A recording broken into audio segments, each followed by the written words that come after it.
Hey guys, and welcome to another Schematics update. This time we want to talk about surviving Mars, and for that we invited a guest, BlindIRL. Hey dude. Hello. Could you please introduce yourself real quick for people out there who have no idea who you are? Well, I'm this strange long-haired Finn from Finland, and I do streaming on Twitch and a bit of YouTube and Steam curation and eat strange things and write a book. That sounds amazing. And now it's my turn to introduce myself. Hey, I'm Adfo. You probably know me if you're watching Schematics more often. You can find my stuff on YouTube, obviously, and on Twitter. Hello, my name is Blind, and I stream games on Twitch. You can find me at stupidskull.com. Great. So we want to talk about surviving Mars. We have the game for a week now.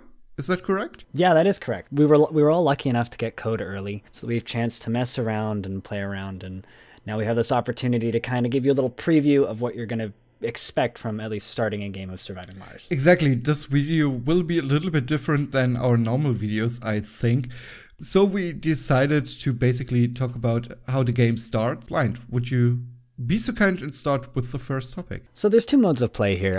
When you see the main menu, right away you are given a option between easy start and then new game. Now, easy start will just drop you directly into the game, no options, it's very simple, and you're just good to go and you can start playing.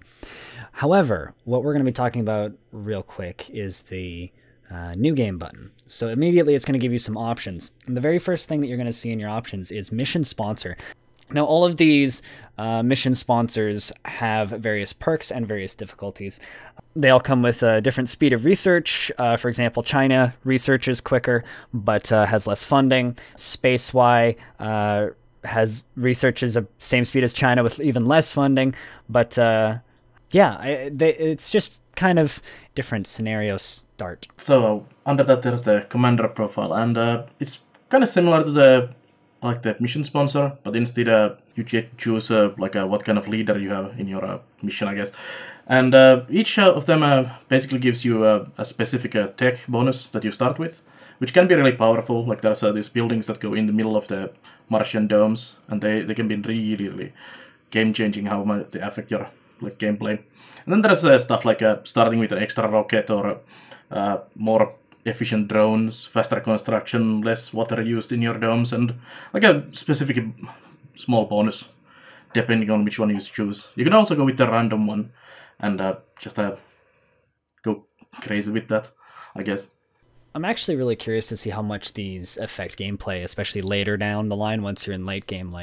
Are these bonuses enough that it's something that you would notice throughout the game, or is this just going to be something that you notice? Well, one of them I tried myself was the ecologist, which gives you this hanging gardens spider bonus, which goes in the middle of the dome, and it increases all the comfort for your colonists. So it makes it really easy to keep them happy, and it also gives them activities that they need. So, and it's very late in the tech tree. It's almost one of the last ones. So it's going to be a great boost early on. One thing that, the one that I started off with was the doctor, and I haven't gotten far enough in for the bonus to really take effect, but minimum comfort required for birth lowered by 15. So essentially, it's easier for your colonists to make babies. You also get the bonus tech of stem reconstruction. Colonists' lifespans increased. So people live longer. I started with the pre-selected rocket scientist, which gives you an extra rocket, which I till now never used. A bonus tag, CO2 jet, whatever that is, unlocks shuttle hub and long-range transportation, which is not really useful in the beginning stage because it's basically that you unlock a building, which is pretty late in the tech tree, which allows you to move faster between domes. And so it's public transportation, essentially. Basically, yeah, it's public transportation with shuttles, and you don't need that early on. Actually, it could be really handy early on. I was trying this building 2 domes, and the other one was a living dome with nice buildings and all the stuff they need, clinics and everything. And I was trying to do a farming dome next to it, so all the farming would be in the separate dome. But since you don't have the tech, you can't move people other than just actually relocate them to the other dome to live in there. So the shuttle thing would be actually really handy, doing something like that, like making special domes for special purposes, because otherwise you have to have like all the services for every dome. Something else I'd like to point out in this starting menu though, since we're still sitting here, as you select the different options between, let's just say, USA and Doctor, it'll tell you what your difficulty bonus is up at the top, depending on what you're selecting and your bonuses, which I think is a really neat little multiplier, and it's going to be fun to try and optimize for highest difficulty later down the line. Two other things. First of all, your colony logo, which is basically just a logo, and a misery. Obviously, Mr. Handy. Whatever you prefer. And a misery, you can set your misery, which I have on random, but it's basically the storyline you're playing. You can also set it to none, which I think is kind of interesting. Yeah, to be honest, I didn't play around a lot with them.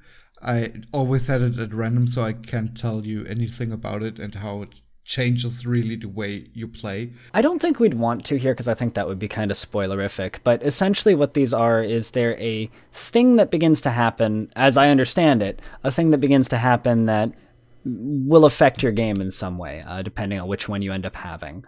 Some are harder than others. I think, honestly, the best way to play this in my mind is just to select random and pull your pants up and go in head first.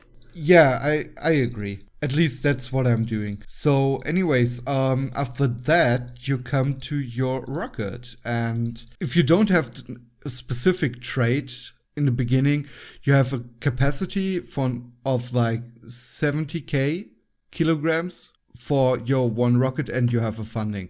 So ignore the amount of kilograms you have, but you have a certain capacity and a funding, and you have your payload and can basically select what you take to Mars with your first rocket. So that's what you have to deal with when you're coming on the planet.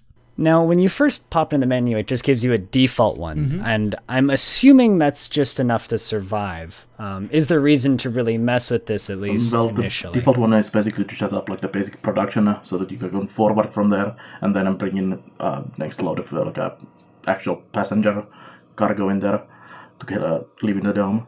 So it's meant to be like when I went with this first, I was like, yeah, I have no idea what any of these things are, so I'm just gonna go with the default loaded. So it's just to get you like started. Cool. Yeah, for example, one of the resources you can put in your rocket is food.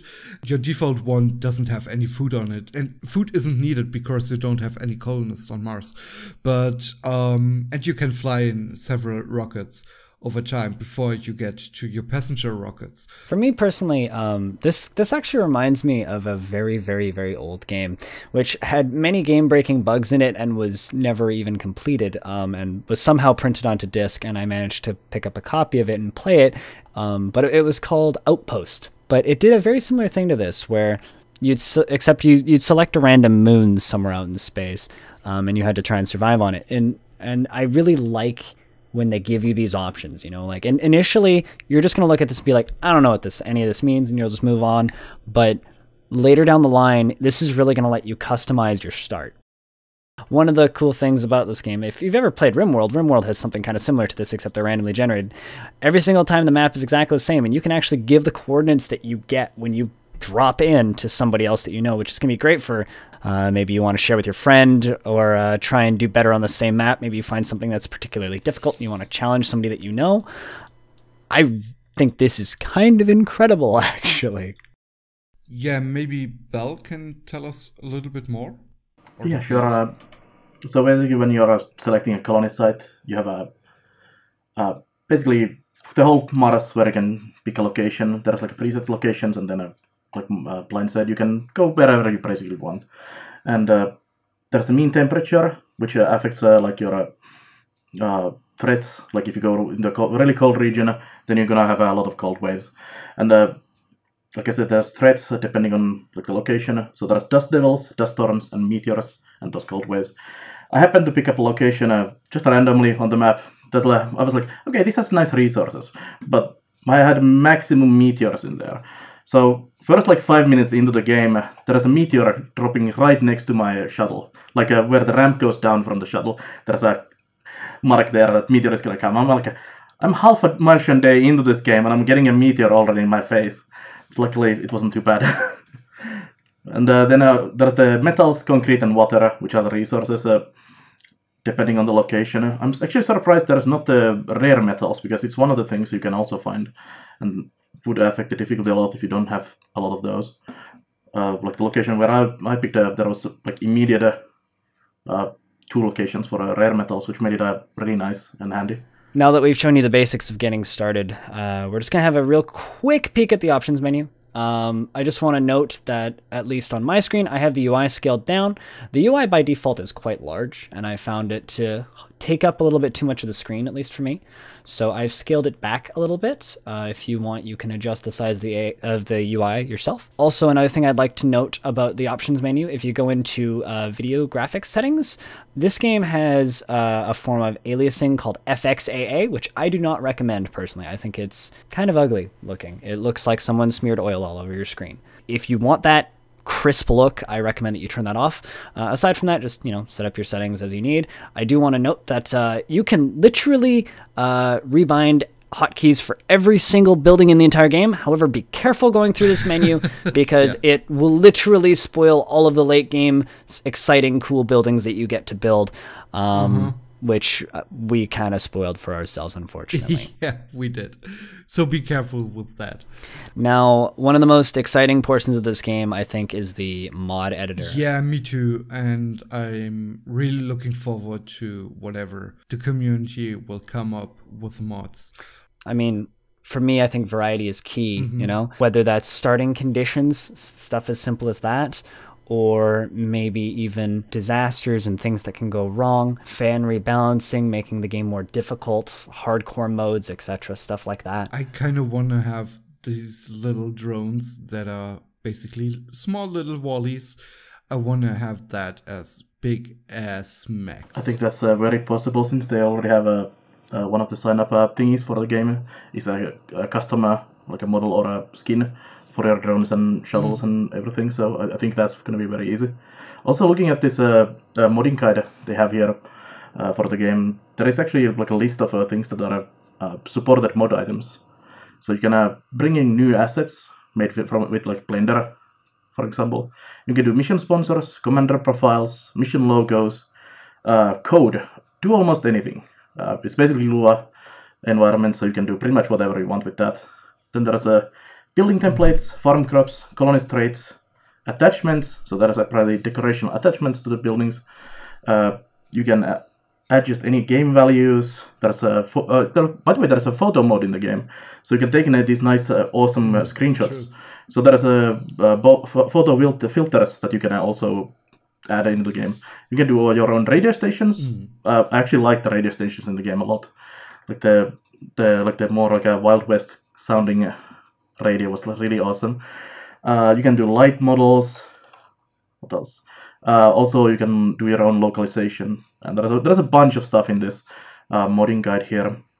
I was looking at the actual files because I like to tinker like with Stellaris and U4 and all these games. I poke them a bit myself, and it looks a bit harder than in those games, but still fairly doable, even for a crap coder like me. One thing that I would like to challenge the community on is, can we please just get a Kerbal Space Program mod? Like, I just want a full conversion, turning everything logo at into least Kerbals. is like a first thing that needs to be in the game. I just want little Kerbals running around in my domes, okay? But yeah, no, the modding for this game, I think, is going to be incredible. Yeah, and I hope so. This is going to be where your endless gameplay comes from. First of all, thanks BlindIRL for joining us today and talk a little bit about surviving Mars. But we will do another episode later on when the embargo is lifted, and we can tell you everything and basically tell you what we think about it and so on. Anyways, for listeners and viewers out there, thanks a lot for listening and viewing. If you have any comments, questions, suggestions, feel free to post them in our wonderful comment section. See you next time. Bye-bye. And bye.